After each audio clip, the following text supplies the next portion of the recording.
ಶೀಲಾ, ಶೀಲಾ, ಓ ನೀನ್ ಇಲ್ಲಿದೆಯಾ? ನಾನು ಅಲ್ಲೆಲ್ಲ ಹುಡುಕಾಡ್ಕೊಂಡು ಬಂದೆ. ಇಲ್ಲಿ ನೋಡು ಶೀಲಾ, ನನಗೊತ್ತು ಈಗ ನೀನು ಮಾತಾಡೋ ಮೂಡಲಿಲ್ಲ ಅಂತ. ಆದರೆ ಇಲ್ಲಿ ನೋಡು, ನಿನಗೋಸ್ಕರ ನಾನು SRN ಸಿಲ್ಕ್ಸಿಂದ ಒಳ್ಳೆ ಸೀರೆ ಸೆಲೆಕ್ಟ್ ಮಾಡ್ಕೊಂಡು ತೊಗೊಂಬಂದಿದ್ದೀನಿ. ಇದು ನಮ್ಮ ಮೊದಲ ರಾತ್ರಿಗೆ ಅಂತ.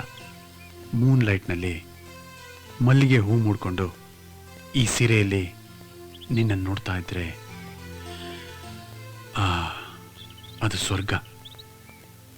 ಓಕೆ ಡಾರ್ಲಿಂಗ್, ನನಗೆ ಆಫೀಸಿಗೆ ಹೊತ್ತಾಯಿತು. ನಾನು ಸಂಜೆ ಬೇಗ ಬರ್ತೀನಿ. ಓಕೆ, ಬಾಯ್.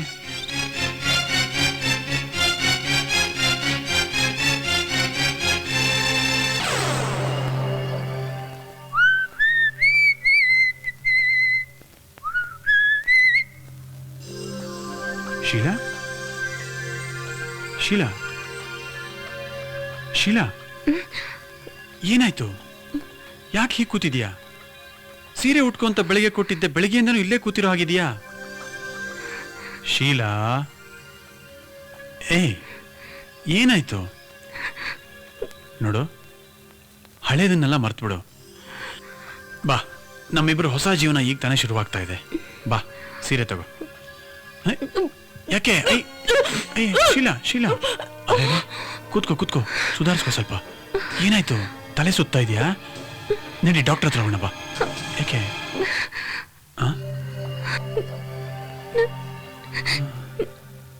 ನಾನೇನಂತ ಹೇಳಿ? ನನ್ನನ್ನ ನೀವೆಷ್ಟು ಪ್ರೀತಿಸ್ತೀರಾ, ನನಗೋಸ್ಕರ ನೀವೆಷ್ಟು ಕಷ್ಟ ಪಡ್ತಿದ್ದೀರಾ, ನನ್ನ ಮೇಲೆ ಏನೇನೋ ಕನ್ಸು ಕಟ್ಟಿದ್ದೀರಾ. ಅಂತದೇನಾಯ್ತು ಇವಾಗ?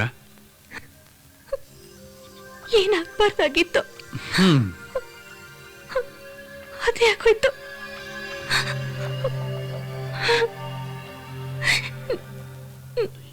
ಏನಾಯ್ತು ಇವಾಗ?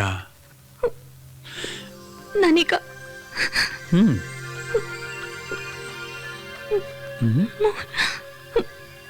3 ತಿಂಗಳು ಗರ್ಭಿಣಿ.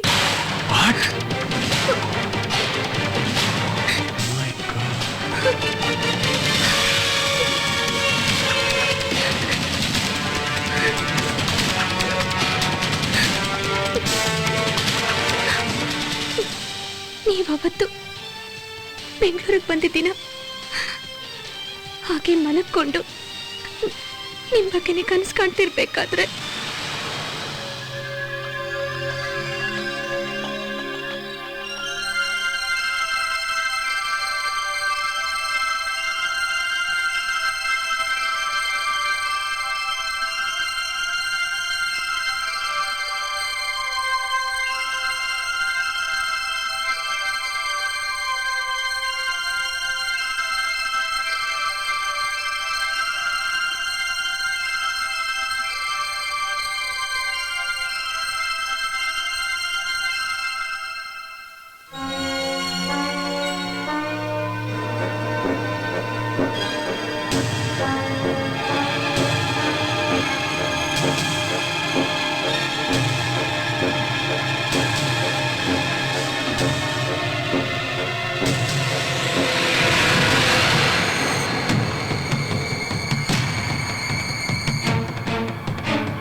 ಪ್ರತಿ ಕ್ಷಣ ಪ್ರತಿ ನಿಮಿಷ ಶೀಲಾ ಶೀಲಾ ಅಂತ ನನ್ನ ಹೃದಯದಲ್ಲಿ ನನ್ನ ಉಸಿರಾಟದಲ್ಲೇ ಬೆರೆತು ಹೋಗಿದ್ದೆ. ಅಂತ ಹೃದಯನೇ ಒಂದ್ಸರಿ ನಿಂತು ಹೋಗೋವಾಗ ಮಾಡ್ಬಿಟ್ಟೆ. ನಿನ್ನ ಮುಗ್ಧತೆಗೆ ಸೋತು ಹೋಗಿ ನಿನ್ ಮೇಲೆ ತುಂಬಾನೇ ನಂಬಿಕೆ ಇಟ್ಟಿದ್ದೆ. ನಾನು ನನ್ನ ಶೀಲ ಹಾಗಿರ್ಬೇಕು ಹೀಗಿರ್ಬೇಕು ಅಂತ ಎಷ್ಟೆಷ್ಟೋ ಕನಸುಗಳನ್ನು ಕಟ್ಟಿದ್ದೆ. ಆದರೆ ಅದನ್ನೆಲ್ಲ ಒಂದೇ ಒಂದು ಕ್ಷಣದಲ್ಲಿ ನುಚ್ಚು ನೂರು ಮಾಡ್ಬಿಟ್ಟೆಲ್ಲೇ.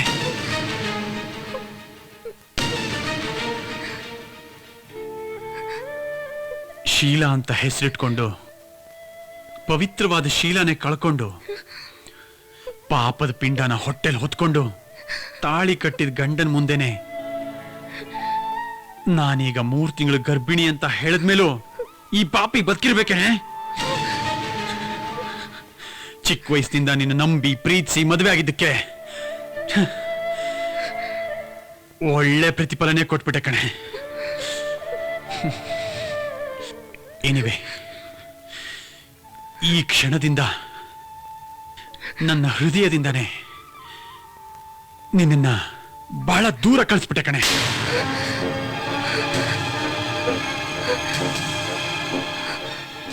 ನಾನು ನನ್ನ ಫ್ರೆಂಡ್ಸ್ ಹತ್ರ ಎಲ್ಲ ನನ್ನ ಶೀಲ ಹಾಗೆ ಹೀಗೆ ಅಂತೆಲ್ಲ ಹೇಳಿದ್ದೆ. ಅವಳಿವತ್ತು ನಮ್ಮ ಮನೆಗೆ ಬರ್ತಾಳೆ ಅಂತಿದ್ದೆ.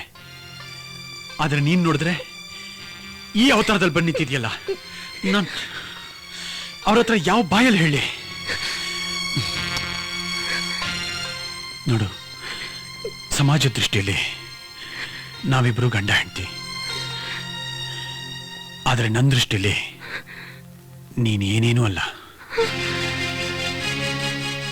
ಎಲ್ಲಿವರೆಗೂ ಈ ಮನೇಲಿ ಇರ್ಬೇಕು ಅನ್ಸುತ್ತೋ ಅಲ್ಲಿವರೆಗೂ ಇರ್ಬೋದು, ಇಲ್ಲ ಅಂದ್ರೆ ಹೋಗ್ಬೋದು.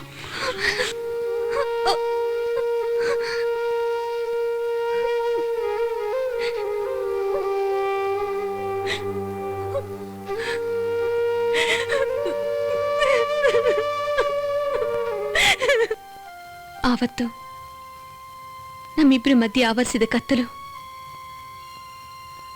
ಯಾವತ್ತೂ ಬೆಳಕಾಗ್ಲೇ ಇಲ್ಲ. ಮಾತು ನಿಂತೋಯ್ತು, ಮೌನ ತುಂಬಿಕೊಳ್ತು. ಆವತ್ತಿಂದ ನನ್ನ ಬಗ್ಗೆ ಕೀಳಾಗಿ ನೋಡೋಕ್ ಶುರು ಮಾಡ್ದ. ದಿನಕ್ಕೆ ಅವನಿಗೆ ಗೊತ್ತಿಲ್ಲದ ಹಾಗೆ ಅವನ ಸುತ್ತ ಅನುಮಾನದ ಹೊತ್ತುಗಳು ಬೆಳೀತಾ ಹೋಯ್ತು. ಇದರಿಂದ ನೊಂದು ಬೆಂದು ಸೋತೋಗಿದ್ದೀನಿ. ಇನ್ಮೇಲೆ ಅವನ ಜೊತೆ ಬಾಳಕ್ಕಾಗಲ್ಲ. ಯಾಕೆಂದ್ರೆ ಅವನ ಜೊತೆ ಬಾಳಕ್ಕೆ ಯೋಗ್ಯತೆ ನನಗಿಲ್ಲ. ಅದಕ್ಕೆ ನಾನು ನನ್ನ ಮಗು ಎಲ್ಲಾದ್ರೂ ದೂರ ಹೋಗ್ತೀವಿ. ನಾವಿನ್ ಬರ್ತೀವಿ. ಅಮ್ಮ, ಒಂದು ನಿಮಿಷ. ನಿಜಾಂಶ ಏನು ಅಂತ ನೀವು ಅವ್ರ ಹತ್ರ ಸತ್ಯ ಹೇಳಿದ್ರು. ಆ ಪರಿಸ್ಥಿತಿಲಿ ನಿಮ್ಮನ್ನ ಅರ್ಥ ಮಾಡ್ಕೊಳ್ದೆ ನಿಮ್ಮನ್ನ ದೂರ ಮಾಡಿ ಅರುಣ್ ಅವ್ರು ಎಂತ ತಪ್ಪು ಮಾಡಿದ್ರು ಅಂತ ನಮ್ಗೆಲ್ಲ ಅರ್ಥ ಆಗ್ತಾ ಇದೆ. ನಿಮ್ ಮುಂದೆ ಅರುಣ್ ಅವರು ತುಂಬಾನೇ ಚಿಕ್ಕವರಾಗೋದ್ರಮ್ಮ. ನಿಮ್ಮ ಮಗನ ಮುಂದಿನ ಭವಿಷ್ಯಕ್ಕಾದ್ರೂ ಅರುಣ್ ಜೊತೆ ಸಂಸಾರ ಮಾಡಲೇಬೇಕಾಗತ್ತೆ. ನಿಮಗೆ ಇಷ್ಟ ಇಲ್ಲದೆ ಇದ್ರೂ ಅರುಣ್ ಜೊತೆ ಸಂಸಾರ ಮಾಡೋದು ಒಳ್ಳೇದು. ಅಲ್ದೆ ಇಂಥ ಸಮಯದಲ್ಲಿ ನಿಮ್ಮನ್ನು ಬಿಟ್ಟರು ಬೇರೆ ಅವನಿಗೆ ಯಾರು ಇಲ್ಲಮ್ಮ. ಅಲ್ದೆ ಅವನಿಗೂ ಅವನ ತಪ್ಪಿನ ಅರಿವಾಗಿದೆಮ್ಮ. ನೋಡಿ ಅದಕ್ಕೆ ಪರಿಸ್ಥಿತಿ ಅನ್ನೋದು ಎಲ್ರನ್ನೂ ಒತ್ತಡಕ್ಕೆ ಸಿಲುಕಿಸುತ್ತೆ. ಆದ್ರೆ ಅದನ್ನ ಅರ್ಥ ಮಾಡ್ಕೊಂಡು ಜೀವನ ನಡೆಸೋದೇ ಮನುಷ್ಯ ಧರ್ಮ. ನಿಮ್ಮಿಬ್ಬರಲ್ಲಿ ಏನೇ ತಪ್ಪು ನಡೆದಿದ್ರು ಅದನ್ನೆಲ್ಲ ಮರೆತು ಮುಂದಕ್ಕೆ ಜೀವನ ಮಾಡೋದನ್ನ ನೋಡಿ. ನಮ್ಮಿಬ್ಬರದು ಬೇರೆ ಬೇರೆ ಮನೆ ಆದ್ರೂ ನಾವೆಲ್ಲರೂ ಒಂದೇ ಕುಟುಂಬದ ಸದಸ್ಯರಿದ್ದಾಗೆ. ನೋಡಮ್ಮ ಶೀಲಾ, ಒಡೆದೋದ ಹಾಲು ಒಡೆದೋದ ಮಡಿಕೆನ ಯಾವತ್ತೂ ಒಂದು ಮಾಡೋಕ್ಕಾಗಲ್ಲಮ್ಮ. ಆದರೆ ಪ್ರೀತಿ ಅನ್ನೋದು ಹಾಗಲ್ಲಮ್ಮ. ಕೊನೆ ಉಸಿರಿರೋ ತನಕ ಮಾನಸಿಕವಾಗಿ ಮನುಷ್ಯನ ಕಾಡ್ತಾನೇ ಇರುತ್ತೆ. ನೀನ್ ಇಲ್ಲಿಂದ ಎಷ್ಟೇ ದೂರ ಹೋದ್ರೂ ನಿನ್ನ ಹಿಂದೆ ನಿನ್ನ ಸುತ್ತತಾನೇ ಇರುತ್ತೆ. ಆ ಪ್ರೀತಿಯ ಸೆಳೆತನೇ ಹಾಗೆ.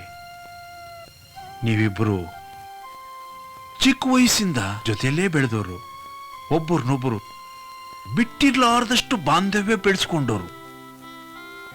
ಪರಿಸ್ಥಿತಿ ಒತ್ತಡಕ್ಕೆ ಸಿಲುಕಿ ನಿಮ್ಮಿಬ್ಬರ ಜೀವನ ಹಾಳಾಗಿದೆ. ಇದರಲ್ಲಿ ನಿಮ್ಮಿಬ್ಬರದು ತಪ್ಪಿಲ್ಲ. ಎರಡು ಮನಸ್ಸುಗಳು ಒಂದಾಗೋ ಸಂದರ್ಭದಲ್ಲಿ ಹೋಗೋ ಮಾತಾಡ್ಬೇಡಮ್ಮ.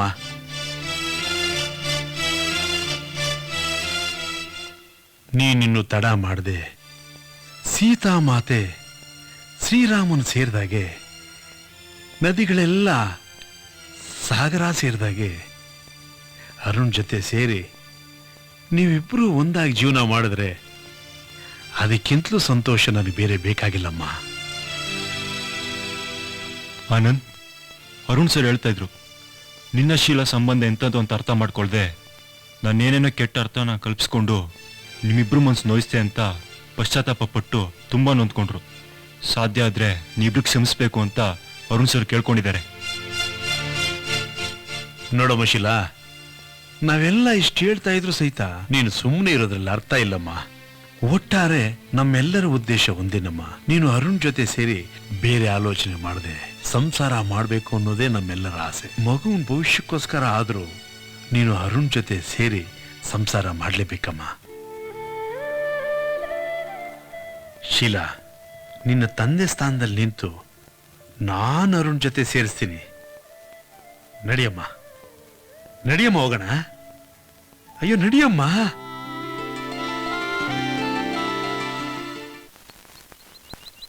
ಅಲ್ಲ, ಎಂತ ಗನಂದಾರಿ ಕೆಲಸ ಮಾಡ್ಕೊಂಡ್ ಬಂದಿದ್ದೀನಿ. ಈ ವಯ್ಯ ನೋಡಿದ್ರೆ ಇಲ್ಲಿ ಪೇಪರ್ ಓದ್ತಾ ಕುಂತವನೆ.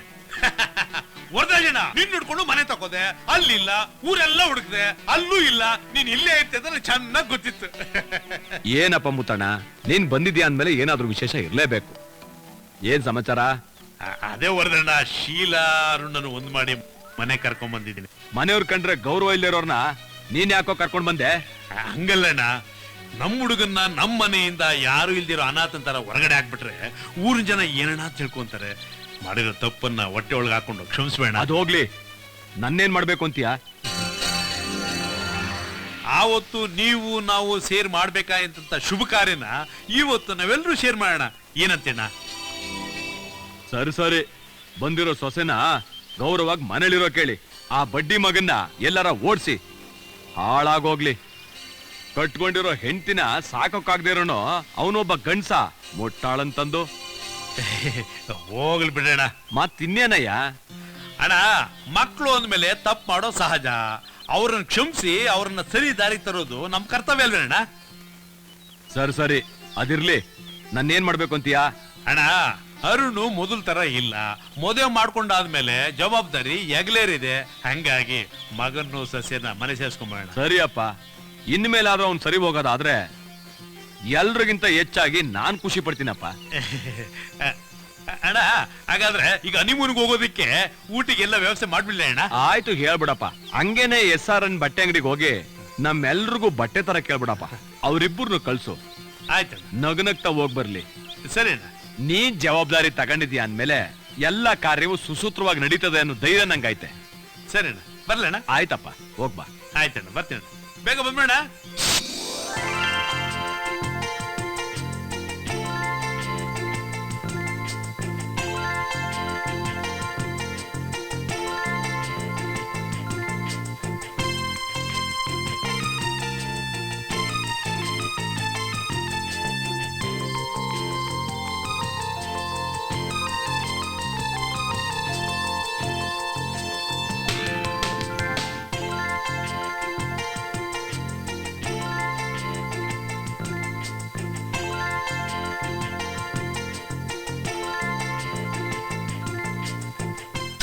ಅಷ್ಟೆಲ್ಲ ಯಾಕೋ?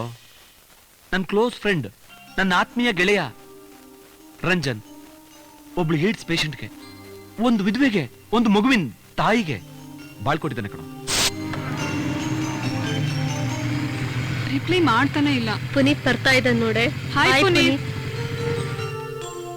ಹಾಯ್ ಆಶಾ, ಇಲ್ಲಾಕ್ ವೇಟ್ ಮಾಡ್ತಾ ಇದ್ದೀರಾ? ಕಾಲೇಜ್ ಬರಲ್ವಾ? ಬರ್ಬೇಕು. ಹಾಗಾದ್ರೆ ಬನ್ನಿ, ನನ್ ಗಡಿಲೇ ಹೋಗೋಣ.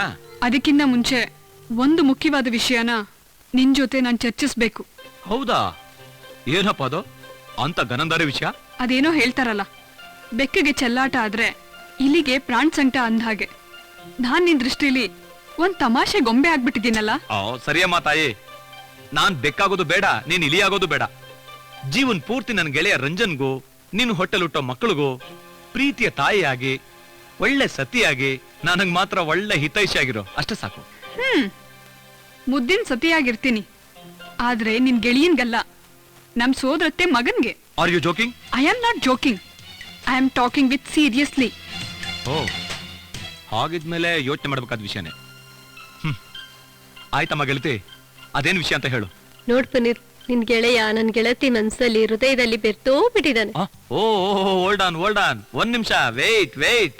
ಹಾಗೆ ರಕ್ತದ ಕಣಕಣಗಳಲ್ಲೂ ದೇಹದ ರೋಮಗಳಲ್ಲೂ ಸೆಂಟಿಮೆಂಟ್ ಪದನ ಯೂಸ್ ಮಾಡ್ಲೇ ಇಲ್ಲ. ಯಾಕೆ ಮರ್ತೋಯ್ತಾ? ಪುನೀತ್, ನಿನಗೇನ್ ಗೊತ್ತು ನಮ್ಮಿಬ್ಬರು ಲವ್ ಫೀಲಿಂಗ್ಸ್? ಡಿಯರ್, ಈ ಡೈಲಾಗ್ ಯಾವ್ದು ನಂದಲ್ಲ, ಯಾವ್ದೋ ಸಿನಿಮಾದಲ್ಲಿ ನೋಡಿದ್ದು ಕೇಳಿದ್ದು. ಇರ್ಲಿ ಮುಂದುವರ್ಸು. ನೋಡ್ ಪುನಿ, ನಿನಗ್ ನಾನ್ ಬೇಕು ಅಂದ್ರೆ ನಮ್ಮ ಅಪ್ಪನ ಹತ್ರ ಮಾತಾಡಿದ್ರೆ ನಾನ್ ನಿನ್ಗೆ ಹೆಂಡತಿ ಆಗ್ತೀನಿ.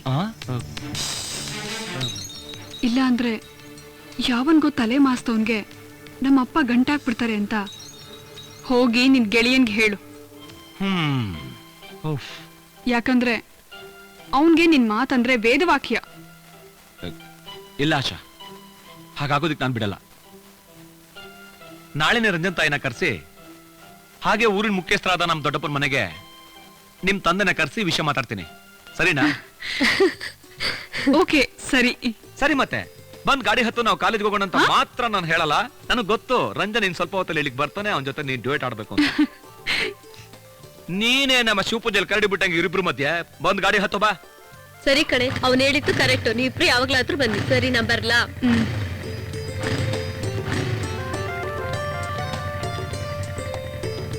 ಬಾಯ್ ಬಾಯ್. ಬಾಯ್. ಡುಯೆಟ್ ಅಂತೆ, ಡುಯೆಟ್ ಆಡ್ಕೋಬೇಕು ನನ್ ಕನ್ಸಲ್ಲಿ. ಹಾಯ್ ಆಶಾ, ಕನ್ಸಿಲ್ ಲೋಕದಲ್ಲಿ ವಾಕಿಂಗ್ ಮಾಡ್ತಿದ್ಯಾ? ಹಾಗೇನಿಲ್ಲ. ನಂಗೊತ್ತು, ನಮ್ಮ ಮಧ್ಯೆ ವಿಷಯದ ಬಗ್ಗೆ ತಾನೇ ನಿನ್ ಕನ್ಸ್ ಕಾಣ್ತಿರೋದು. ಇಲ್ಲ ನಿನಗೆ ಸರಿಯಾಗಿ ಸುಳ್ಳೇಳಕ್ಕೂ ಬರಲ್ಲ ಆಶಾ. ನಾಳೆನೆ ನಮ್ಮ ಪುನೀತ್ ಜೊತೆ ನಮ್ಮ ತಾಯಿನ ನಿಮ್ಮ ಮನೆಗೆ ಕಳಿಸ್ಕೊಡ್ತೀನಿ ನಮ್ಮ ಮದುವೆ ವಿಷಯದ ಬಗ್ಗೆ ಮಾತಾಡಕ್ಕೆ. ಸರಿನಾ? ಈಗ್ಲಾದ್ರೂ ನಗ್ಬೋದಲ್ವಾ? ವರ್ಧಣ್ಣವ್ರೆ, ಏನೋ ಒಂದ್ ಒಳ್ಳೆ ಸಂಬಂಧ ಬಂದೈತೆ, ಮಗಳು ಮದುವೆ ಮಾಡ್ಬಿಡೋಣ ಅಂತಿದ್ದೀನಿ. ಒಳ್ಳೇದು, ನೀವು ಫ್ರೀ ಇರ್ತೀರಿ ಅಂತ ಆ ವಿಷಯನೇ ಮಾತಾಡವ ಅಂತ ನಿಮ್ಮ ಹತ್ರ ಬಂದೆ. ನಮಸ್ತೆ ವರದರಾಜಣ್ಣ. ನಮಸ್ಕಾರ ವಸಂತಮ್ಮನವ್ರೆ, ಚೆನ್ನಾಗಿದ್ದೀರಾ? ಏನೋ ಪುನಿ ಜೊತೆಲೆ ಬಂದ್ಬಿಟ್ಟಿದ್ಯಾ? ಎಲ್ರೂ ಒಟ್ಟಿಗೆ ಸೇರ್ಕೊಂಡಂಗ ಆಯ್ತು. ಏನು ಮಲ್ಲಿಕಣ್ಣವ್ರ ಹತ್ರ ಏನೋ ಮಾತಾಡ್ದಂಗಿತ್ತು? ಯಾವ್ದೋ ಸ್ವಲ್ಪ ಮ್ಯಾರೇಜ್ ವಿಷಯ ಡಿಸ್ಕಸ್ ಮಾಡ್ತಾ ಇದೀವಪ್ಪ. ನನಗೆಲ್ಲ ವಿಷಯ ಗೊತ್ತಾಯ್ತು ವಸಂತಮ್ಮನವ್ರೆ. ಪುನಿ ನನಗೆಲ್ಲ ಹೇಳಿದಾನೆ, ಬಂದಿರೋದು ಮದುವೆ ವಿಚಾರ ಮಾತಾಡೋಕೆ ಅಂತ. ಆ ವಿಷಯ ಬಿಟ್ಟು ಸುಮ್ನೆ ಇದ್ರೆ ಹೇಗೆ ಹೇಳಿ? ಹೇಳಿ ವಸಂತಮ್ಮನವ್ರೆ.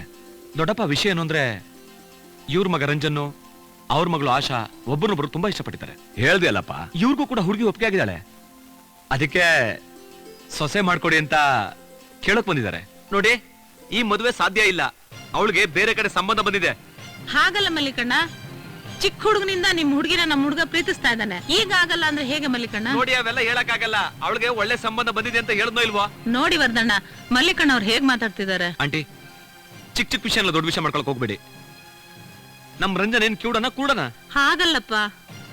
ಇವ್ರ ಮಗ್ಳು ಅಲ್ಲೇ ಇದ್ರೇನೋ ಅವ್ರ ಅಪ್ಪನಂತ ಹುಡುಗಿ ತಂದು ಮದುವೆ ಮಾಡೋಣ. ನಡೀರಿ. ಅಲ್ಲ, ನಾನು ಹೇಳ ಸರಿ ತಾನೆ? ಹೌದು ಬಿಡು, ಸೀರಿಯಸ್ ಆಗಿ ತೀರ್ಮಾನ ತಗೊಂಡಿದ್ದು ಒಳ್ಳೇದೇ ಆಯ್ತು.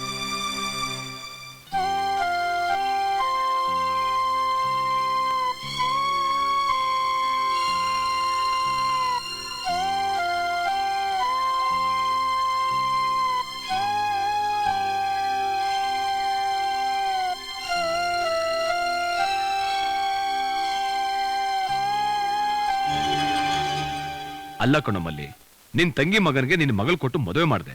ಆತನು ಸತ್ತು ನಿನ್ ಮಗಳನ್ನ ಏಡ್ಸ್ ಪೇಷಂಟ್ ಮಾಡ್ದ. ಆದ್ರಂತ ಏಡ್ಸ್ ಪೇಷಂಟ್ ನ ಮದುವೆ ಆಗೋಕೆ ರಂಜನ್ ರೆಡಿಯಾಗಿದ್ದಾನೆ. ಅವಳದೇನು ತಪ್ಪಿಲ್ಲ, ದುಸ್ರಾ ಮಾತಾಡದೆ ಮದುವೆ ಮಾಡು. ಆಯ್ತು ವರ್ಧಣ್ಣ, ಹಂಗೆ ಮಾಡ್ತೀನಿ. ಹಾಗೆ ಮಾಡಿದ್ರೆ ಎಲ್ಲ ಸರಿ ಹೋಗುತ್ತೆ ನೋಡು.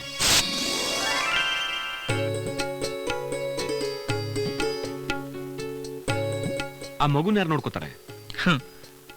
ಇವಳೇ ನನ್ನ ಹೆಂಡತಿ ಆದ್ಮೇಲೆ ಈ ಮಗುನು ನಂದೇ ತಾನೆ. ಇದರ ಮುಂದಿನ ಭವಿಷ್ಯ ಎಲ್ಲ, ಖರ್ಚು ವೆಚ್ಚ ಎಲ್ಲ ನಂದೇ ತಾನೆ. ಶಾಬಾಷ್ ಗೆಳೆಯ.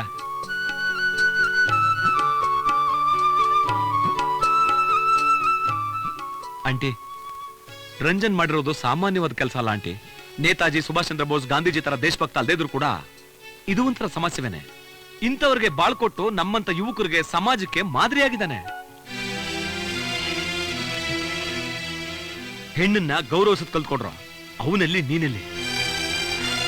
ಸಾರಿ ಗುರು, ನಾನು ತಪ್ಪು ಮಾಡ್ಬಿಟ್ಟೆ. ಯಾರ ಮಾತೋ ಕೇಳ್ಕೊಂಡು ನಾನು ಸುಮ್ನೆ ಅನುಮಾನ ಪಟ್ಬಿಟ್ಟೆ.